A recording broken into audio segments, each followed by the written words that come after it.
Joining us. This is Sheriff Warren from Gloucester. I'm the current president of the Sheriff's Association.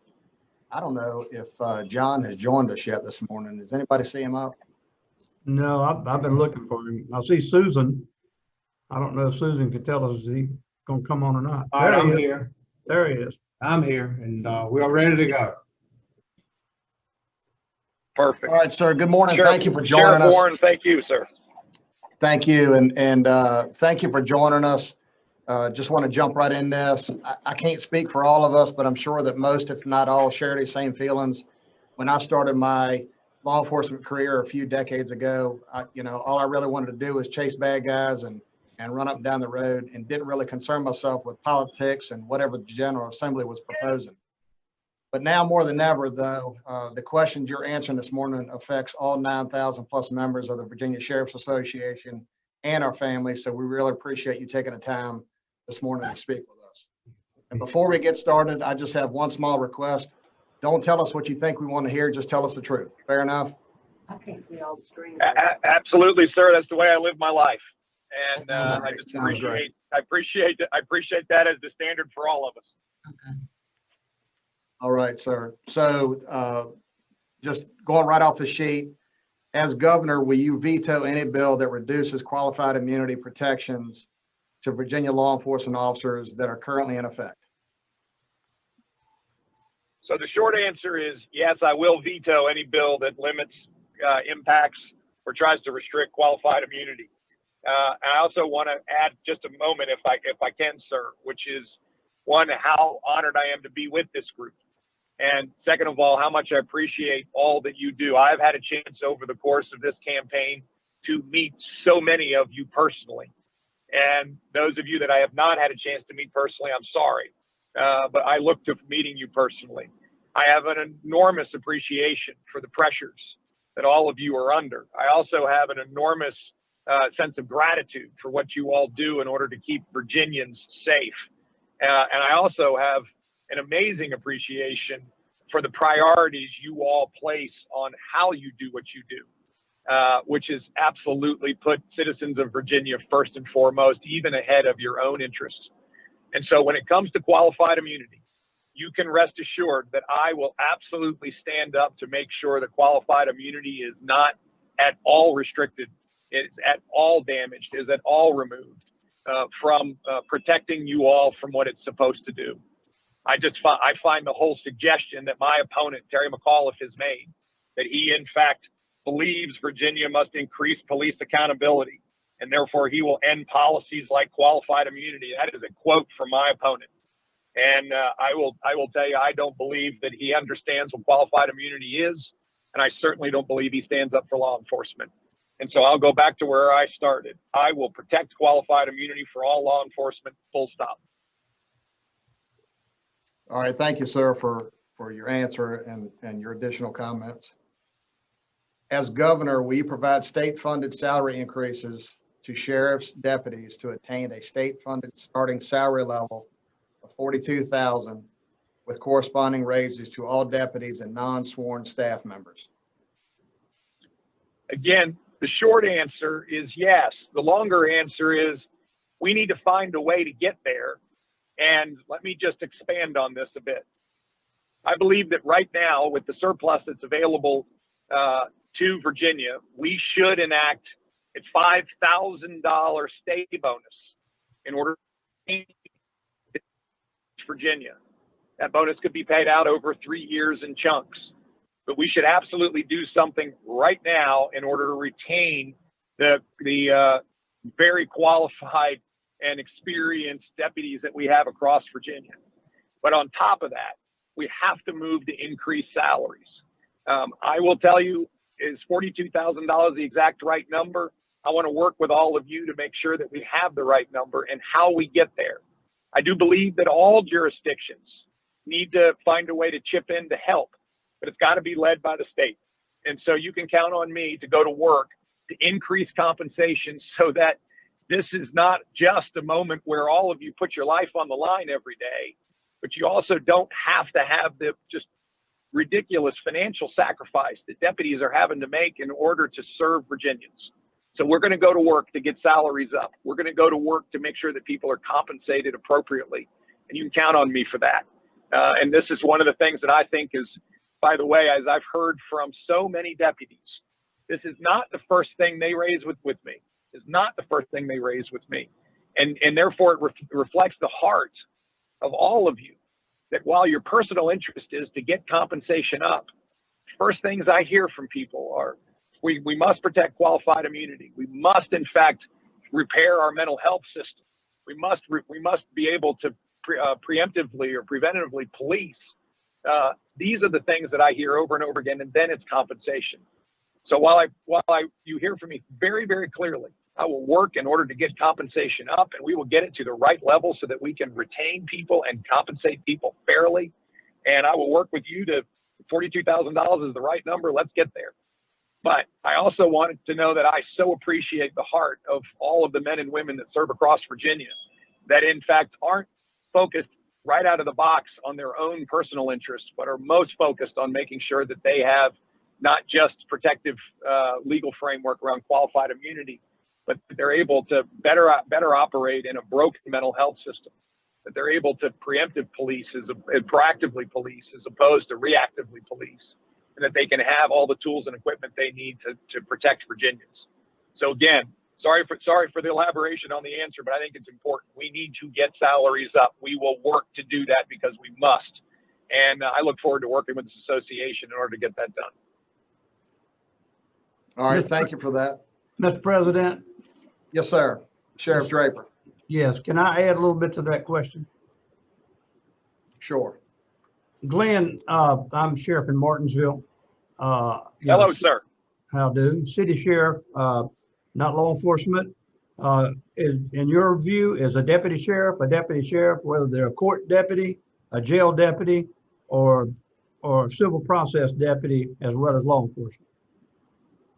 Yes, sir, they are. And I think that when we're talking about salaries that are too low for people to, in fact, even raise their family, we have to raise salaries for all deputies. Okay, thank you. And I just the jail is a stressful place to work, and a lot of times they get overlooked. A lot of times, as I've said many times, I started in the jail, and I know that a lot of times officers on the street, they wrestle with these people, they get them in jail, and guess who has to put up with them for the eternity after that? It's the jail officers. And they're in jail 12 hours a day along with the inmates.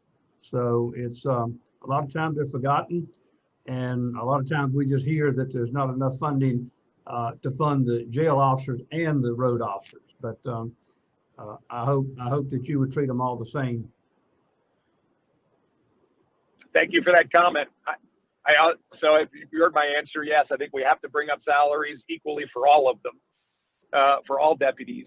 I do think we also must, in fact, utilize resources that should exist in counties as well. So this is going to need to be a cooperative effort, and I know that every county has different resource capabilities. But we're going to go to work in order to lead on this topic in order to bring salaries up for everyone. Okay, thank you, sir. Thank you. Thank you for that. And you touched briefly on the mental health crisis that we're in the middle of. So that kind of leads us into the next question, which is, as governor, will you provide funding to sheriff's office to implement the Marcus Alert system? We have to, because what's happened right now is we've actually have a Marcus Alert system that has been introduced, and we haven't provided any funding that's appropriate for it. So again, this is, in my view, another way to, unfortunately, stretch already stretched budgets. And so we actually have to provide funding in order to support the Marcus Alert law.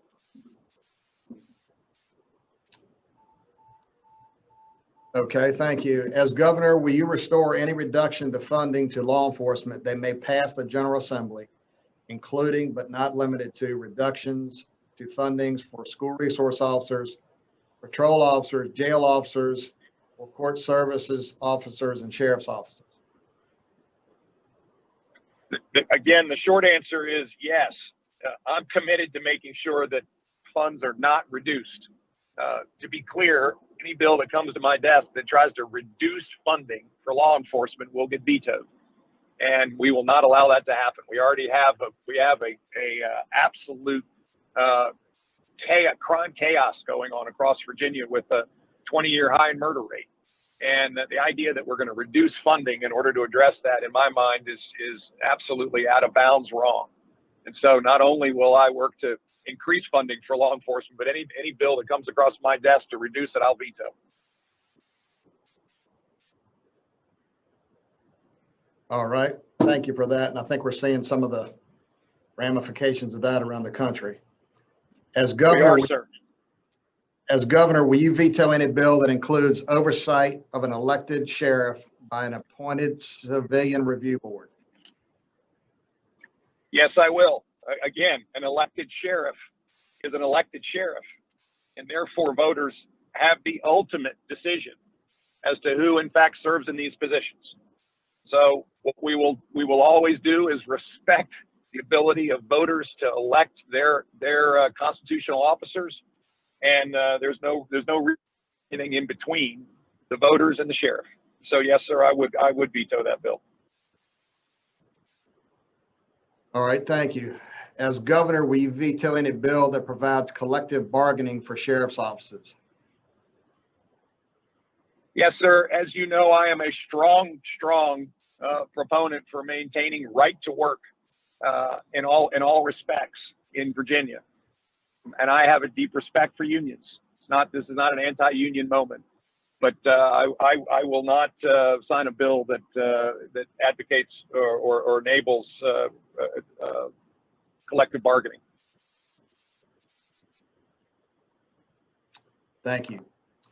As governor, will you fund the law enforcement standard of one deputy sheriff per 1,500 population as described in Title 15.2-1609.1 of the Code of Virginia? Yes. And I think, when you couple together the fact that not all these positions are funded with the incremental demands that are placed on all deputies by our broken mental health system, we have an absolute staffing challenge. Not to mention the fact I know all of you are struggling to keep your great men and women.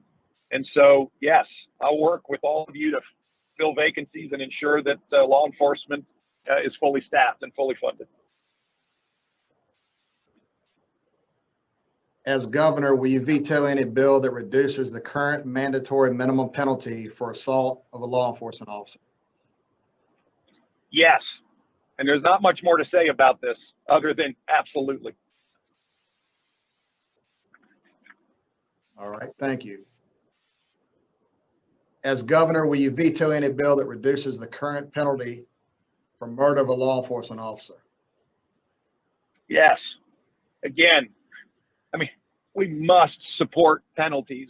We must support the current framework to protect our law enforcement heroes. And any violent crime against our law enforcement heroes and any violent criminal must be held accountable. So the short answer again, sir, is yes. All right, thank you. As governor, will you address the mental health crisis by funding initiatives to provide services to those in need, reducing the drain on law enforcement during the emergency custody order and temporary detention order process?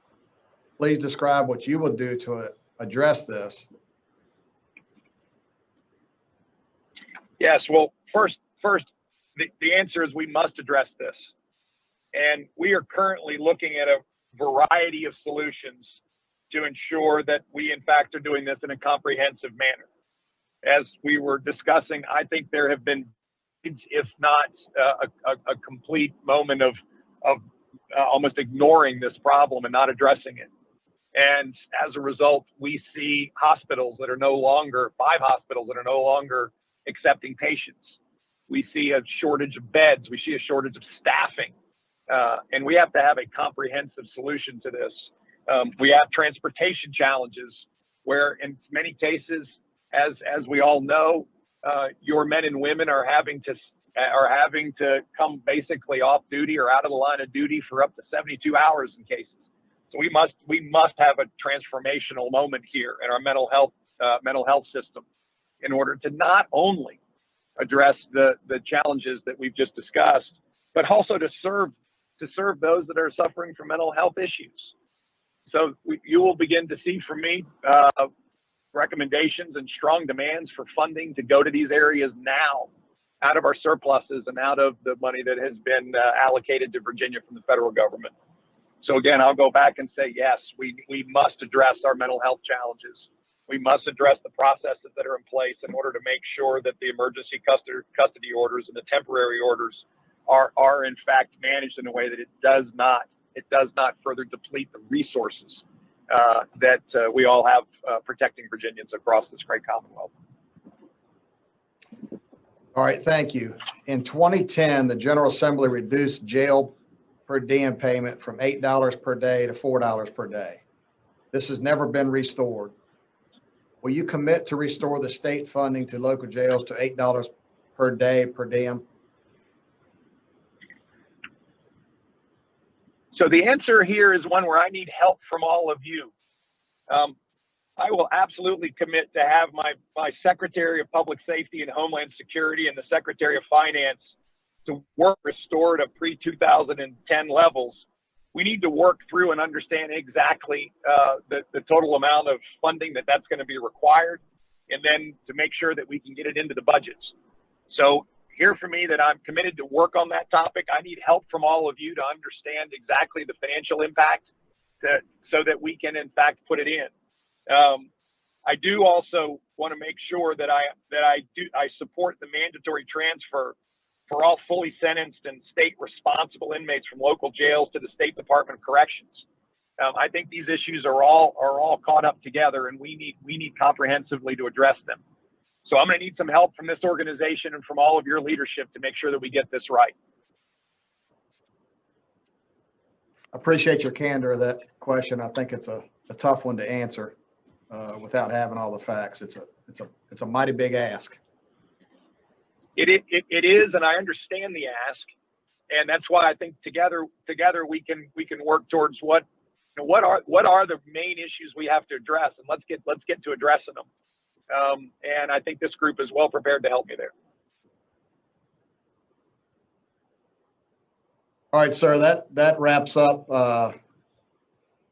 the questions that we had on the survey. And if you have a couple minutes, I'd like to open it up for any questions from anybody else on. Do you have a few minutes? I do have a few minutes, and I look forward to doing that because very rarely do I get a chance to listen to all the leaders on this call. So I'm more than happy to do two things. One, if there's a particular question, but I also would love to hear from you on issues that we haven't talked about that are really important. As I've held roundtables and opportunities to sit down with law enforcement leaders, there's a lot of issues at hand. And so if anybody has anything addition that we missed in this conversation that you absolutely think needs to be on the table, let's do it. Well, be careful what you ask for. So at this point, I'll go ahead and open it up. If anybody has any questions of Glenn. Hey, Glenn, Mike Chapman here. Good to hear from you. Hey, I just wanted to. Sheriff, great to speak with you. Yeah, hey, I just want to ask you something here because you did mention in one of your answers here proactive policing, and I think that there's a real problem if you look at the crime going up, not just here nationally and all that. The restrictions that have been put on us have really hampered our ability to do our job. You start talking about making constitutional and law enforcement issues, social issues, and not focusing on crime. We can't stop cars anymore for equipment violations. If that had been the case after the Oklahoma City bombing, Timothy McVeigh would have never been identified as the bomber there because it was a tag hanging by chicken wire that led the troopers to pull him over. There's this effort to do everything in this legislation's power to keep us from doing our job, and that prevents us from having any proactive or preventive measures. And a lot of the things that were going on before, when you're talking about being able to search cars because of marijuana, because of all these things, and the guns that we would uncover, the other crimes that we'd be able to determine out of that, have made it extremely difficult for us to be proactive in our job, and now we've become a reactive law enforcement. Anybody that's got, in most cases, these sheriffs who are full service, that have the responsibility of enforcing the laws. And, you mentioned that, our focus here is public safety, and that really has been the number one focus, even before salaries and benefits and all that, and what you had mentioned earlier. I just wonder if there's anything that you can do to help us to restore some of these things that we can do to make us effective in our job, because when we can't pull people over, we can't do our job, we can't be proactive, it's only going to continue to increase crime. It's just extremely difficult for us to do our job right now. And I'm glad you weighed in on the assault issue as well. It's like school's out on law enforcement. So if not only do we have a problem being proactive, but if we try to do anything, the school's out. I mean, these folks say, hey, the worst they can do is get a misdemeanor charge for taking a swing at us. And I think that that's horrible too. So any comments you could give on what you can do to help us out in our jobs to be a little bit more proactive, I'd appreciate. Well, first of all, Sheriff Chapman, thank you for the good question, and thank you for your leadership. As I mentioned, I think what I have clearly heard from so many of you and folks in police departments and the VSP is that we have in fact started to prevent our ability to be proactive. And so I would look for this group and others to come together and work through what legislative agenda might we press forward with to establish our ability to proactively police. And we understand that many of the bills that have become law, in fact, have impeded that ability. I think we should go back and revisit. And I think having a comprehensive review of that and then pressing forward the legislation that in fact allows us to again proactively police, that we need to do that. And that's where I'd look for help again from this group. This is about us coming up with answers. This is about us then moving forward into action. And then this is all about us making Virginia safe again. And so I'm going to need some help from all of you on what we want that agenda to look like. But I am committed to work with you in order to make that happen. I do believe that we're gonna end up with a Republican majority in our House of Delegates. We will still have to work with the Democrat-controlled Senate. But I actually think common sense legislation will in fact get passed, and I will be able to sign it. So I look forward to working with this group in order to in fact package that and move forward with it. Thank you. One last thing on the mental health. I know that's a real problem for us, and this cross systems mapping has it projected out years ahead where we're going to have supposedly a lot more mental health help, and what you're seeing is actually a reduction in that, and it all falls back on our shoulders. So I think it's actually worse now than it's ever been, and I think it's not only the help that we need with regards to what we do out there, but it's going to require a lot of staffing on mental health if they're going to be the primary on all these calls. One of the things I think they forget about mental health professionals is, or the public that thinks that you can send anybody out on these calls, is that there is an element of danger in many of these calls. Not most of them, but many of them. And I think it's important that we address that. But I think a lot of that's going to be funding and systems that you're going to need to try to design to help towards mental health itself, so that the burden on us becomes less rather than more. That's all I have. Thank you, Glenn. Appreciate it. Thank you for those good comments. Anyone else have any questions for Glenn while we've got his time?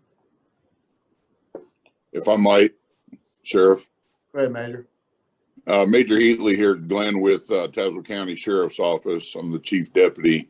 I was kind of waiting for Hank to jump in. I thought Hank might jump in because he's been very outspoken, but I'm going to go ahead and ask your opinion and what you would be willing to do to help us. These two-step TDOs are absolutely killing us. And the process of us spending 48 hours or more, in some cases, sitting with people awaiting a bed in some mental facility. What can you do? How would you propose we get this TDO process corrected so that it doesn't affect our deputies the way it is right now and our budgets. Yeah. So Major, thank you for that question. And when we had a chance a few weeks back to sit down in a roundtable with a number of sheriffs and majors and department leaders, and oh, by the way, Commonwealth attorneys as well.